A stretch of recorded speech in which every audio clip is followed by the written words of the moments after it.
وہ ایک حدیث مبارکہ ہے، صحیح حدیث مبارکہ، آقا کریم صلی اللہ علیہ وسلم نے فرمایا کہ الدنیا سجن المؤمن و جنت الکافر، کہ دنیا جو ہے وہ مومن کے لیے جنت، کافر کے لیے جنت ہے۔ اب اس کا ایک معنی تو ظاہری بیان کیا جاتا ہے کہ جی دنیا کے اندر جو مومن ہے اسے دنیاوی آسائشیں اٹریکٹ نہیں کرتی، کافر کو اٹریکٹ کرتی ہیں، تو اس لیے مومن کے لیے قید خانہ ہے اور کافر کے لیے جنت ہے۔ یہ ایک ظاہری معنی بیان کیا جاتا ہے جو کہ درست ہے۔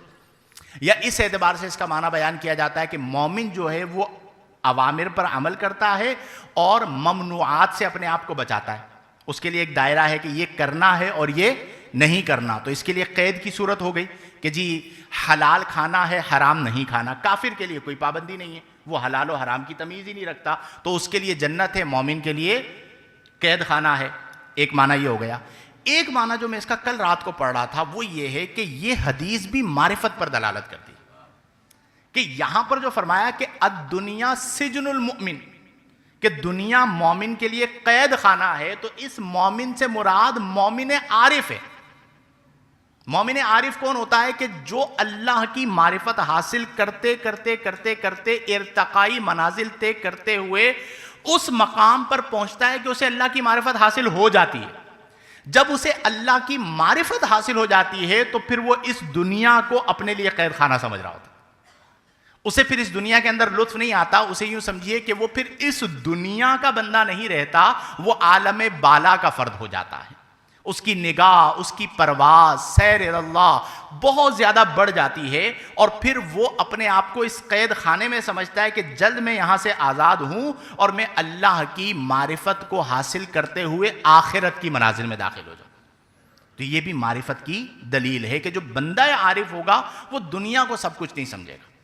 اسی طرح ایک حدیث مبارکہ میں آقا کریم صلی اللہ علیہ وسلم نے فرمایا کہ اتقوا فراست المؤمن فإنه ينظر بنور اللہ۔ اتقوا فراست المؤمن، مومن کی فراست سے ڈرو، فإنه ينظر بنور اللہ، کیونکہ وہ اللہ کے نور سے دیکھتا ہے۔ تو یہاں پر جو مومن کی فراست سے ڈرو، کون سا مومن؟ مومن عارف۔ وہ عام آدمی نہیں ہوتا، وہ جب اللہ کی معرفت حاصل کر لیتا ہے اور وہ جب نگاہ ڈالتا ہے تو اس کی نگاہ کی تاثیر معرفت الہی سے ایسی ہوتی ہے کہ وہ ظاہر کو بھی دیکھ لیتا ہے اور باطن کو بھی دیکھ لیتا ہے، اور اس کی نگاہ کے اندر تاثیر اتنی ہوتی ہے کہ وہ نگاہ ڈال کر صرف ظاہر کو نہیں بدلتا، بلکہ جب وہ نگاہ ڈالتا ہے تو سامنے والے کے باطن کو بھی تبدیل کر دیتا ہے۔ تو میرے پیارے دوستو، معرفت کی یہ سارے راز ہیں، ان رازوں کو حاصل تو کریں۔ یہ معرفت خود نہیں بن سکتے، کسی عارف باللہ کے پاس بیٹھ جائے، اس کی صحبت کو اختیار کر لیں، اس کے ساتھ بیٹھنا شروع کر دیں۔ پھر جب آپ من کی دنیا میں چلے جائیں گے، مسئلہ ہمارا کیا ہوتا ہے کہ ہم تن کی دنیا میں رہتے ہیں، ہم باطن کی دنیا میں جاتے ہی نہیں ہیں۔ اپنے من میں ڈوب کر پاجا سراغ زندگی، اپنے من میں ڈوب کر پاجا سراغ زندگی، تو اگر میرا نہیں بنتا نہ بن، اپنا تو بن۔ اپنے باطن میں ڈوبے تو صحیح، اپنے قلب میں اللہ کے قرب کو محسوس تو کریں۔ کبھی اللہ کے خوف کی وجہ سے، جو میں نے عرض کیا معرفت خشیت، معرفت بالخشیت، قرآن کریم فرقان حمید میں اللہ کریم نے کیا فرمایا؟ الذین هم فی صلاتہم خاشعون، قد افلح المؤمنون الذین هم فی صلاتہم خاشعون۔ یہ معرفت بالخشیت ہے کہ وہ جب یہ معرفت حاصل کر لیتے ہیں اور رب کے حضور کھڑے ہوتے ہیں تو ان کا حال یہ ہوتا ہے کہ وہ نماز پڑھ رہے ہوتے ہیں اور خشیت الہی سے ان کی آنکھوں سے ٹپ ٹپ آنسو بہہ رہے ہوتے ہیں۔ یہ ہے خشیت الہی۔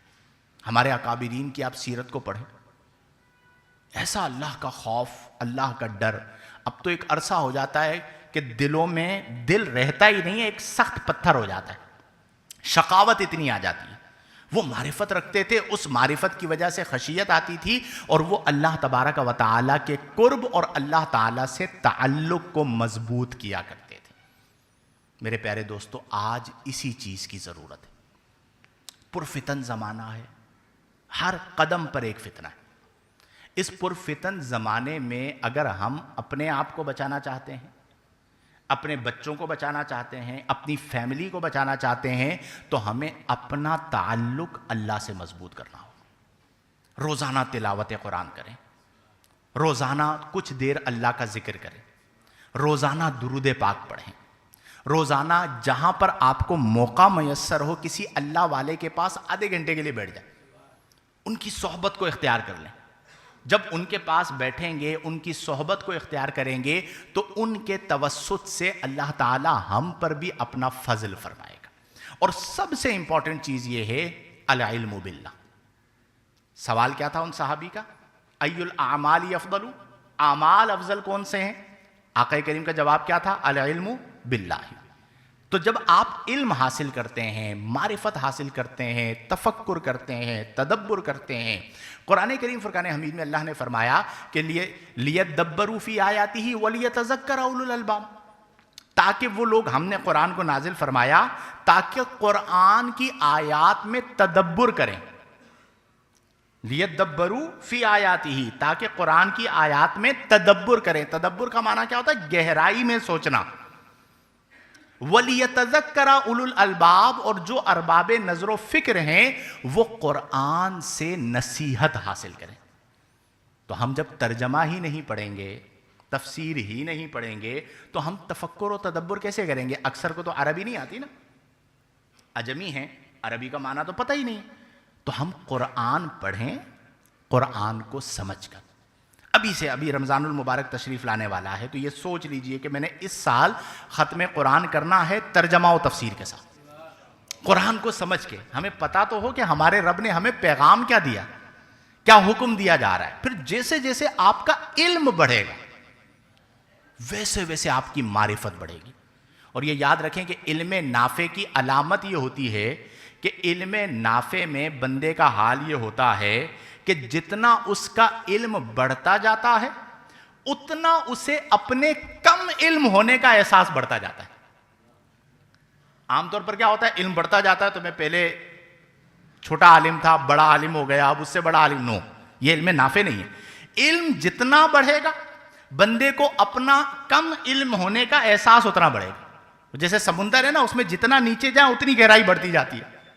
تو علم کا معاملہ بھی یہ ہے کہ جتنا آپ علم حاصل کرتے چلے جائیں گے اتنا آپ کو اپنے کم علم ہونے کا احساس بڑھتا چلا جائے گا۔ اور معرفت کا ایک درجہ یہ ہے کہ رب کو قادر مطلق ماننا اور اپنے آپ کو اللہ کی بارگاہ میں عاجز مطلق ماننا۔ وہ قادر مطلق، میں عاجز مطلق، مطلقاً میں عاجز ہوں۔ اور اللہ کی بارگاہ میں تواضع کو اختیار کرنا۔ تواضع کا مطلب کیا ہے؟ عاجزی، کہ وہ رب ہے، قادر مطلق ہے، میں ایک عاجز بندہ ہوں۔ اب اللہ کی بارگاہ میں آپ کی جتنی عاجزی بڑھتی چلی جائے گی اللہ تعالیٰ آپ کو اتنی معرفت عطا فرمائے گا۔ چونکہ اللہ تبارک و تعالیٰ اپنی بارگاہ میں، ہم نماز پڑھتے ہیں نا تو سجدے میں ہم کیا کرتے ہیں؟ پیشانی کو کہاں پہ رکھ دیا؟ اس سے زیادہ عاجزی کی کوئی صورت نہیں ہو سکتی۔ اسے کہا جاتا ہے غایت التذلل، یعنی تذلل کی انتہا ہو گئی کہ بندے نے اپنی پیشانی کو زمین پر رکھ دیا۔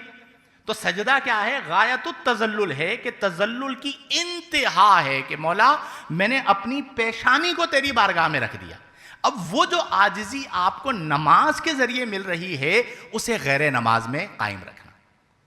غیر نماز کے اندر یعنی عام زندگی کے اندر کبر نہ آئے، عام زندگی کے اندر تکبر نہ آئے، عام زندگی کے اندر عجب پسندی نہ آئے، عام زندگی کے اندر ریا نہ آئے، دکھلاوا نہ آئے۔